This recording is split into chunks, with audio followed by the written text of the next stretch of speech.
my name is Darasimi, and I'm going to teach you about logarithmic functions. Okay, so before I start, I would just like to tell you guys about ACE Tutors. So ACE Tutors is a nonprofit program that tutors kids for free. All classes are taught online, and it has a variety of courses from mathematics to sciences to pre-honors prep. It tutors classes such as pre-algebra, algebra 1, geometry, algebra 2, geology, basic physics and chem, astronomy, pre-honors prep for honors English and honors physics, and it also tutors math for kids in first grade through sixth. Classes are taught by credible tutors who have passed all their classes with flying colors. To get access to the slides I'm going to use to teach, as well as more resources like practice and stuff like that, make sure to join our Google Classroom using the code M2MUUF7. Okay, so what is a logarithmic function? A logarithmic function, also known as log functions, are the inverses of exponential functions. If x is equal to 2 to the power of y, then y is equal to log base 2x. An inverse is the opposite of a function. You can always turn an exponential function into a log function and a log function into an exponential function. A log without a subscript has a default base of 10. This equation, y equals log x, is the same as this equation, y equals log base 10x. Okay, so conversions. Remember BAE when converting a log function to an exponential function and vice versa. BAE stands for base enter exponent. So when converting a log function to an exponential function, the base will always be the base. The answer will always be the answer. The answer would go over here, and the exponent will go over here. So like that goes there, and that goes there.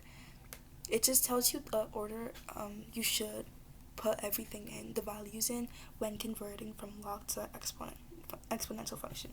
And to convert from an exponential function to a log function, the base always becomes a tiny number.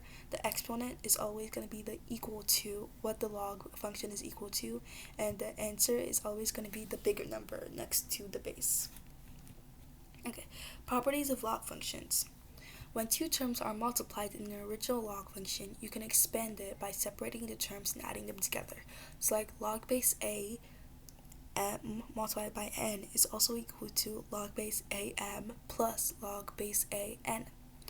When two terms are divided in an original log function, you can expand it by separating the terms and subtracting them from each other. Log base k m divided by n is also equal to log base k m minus log base k n. When there's an exponent in a log function, you can always move the exponent to the front of the entire log. Like this log function has an exponent, it's to the power of p.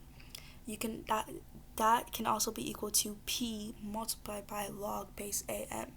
And by the way, these only work for log functions. You can't use them with exponential functions or even a regular function or absolute value functions, etc. Okay, graphing log functions. The parent function of a log function looks like this. If you were to graph it, it would look like this. Notice how the function doesn't move past the y-axis? That's what most logs look like. And they change depending on the actual function, depending on whether there's a shift. So transformations of log functions. There would be you would shift the graph to the right if the value inside of the log function was negative. So because this is, for example, because this is y equals log x minus 2, you would shift the entire parent function, this function, to the right by 2 units. So this would be shifted by 2 units. Because this is positive, you will shift the entire parent function to the left by 2 units. Because we're adding a value outside of x, outside of that x right there, outside of the parentheses, you would shift the value up by k units. Because we're subtracting a value outside of the parentheses, you would shift the value down by k units. Because we're multiplying a value by 2, you would vertically stretch the value by a factor of 2. because we're multiplying it by 4, you would vertically stretch it by a factor of 4, and because there's a negative right in front of that 4, that is a reflection over the x-axis. Because there's a negative inside the parentheses, that is a reflection over the y-axis. And yeah, that's it.